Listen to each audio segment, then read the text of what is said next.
शाळा या ठिकाणी चालू होती. म्हणून आम्हालाही वाटलं की आमची मुलं चांगली शिकावेत, मोठे व्हावेत आणि यामधून आम्हाला ज्ञानार्जन चांगले मिळावं.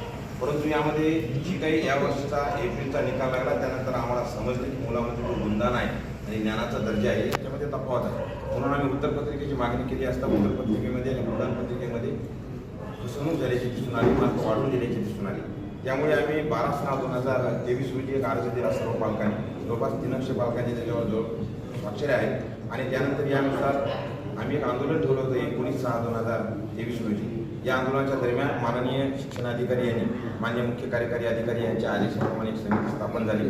त्यामध्ये माननीय सर माध्यमिक शिक्षणाधिकारी मूल यांच्या अध्यक्षतेखाली समिती 6 सदस्य, त्याच्यामध्ये सदर सणासोबत 7 लोक होते.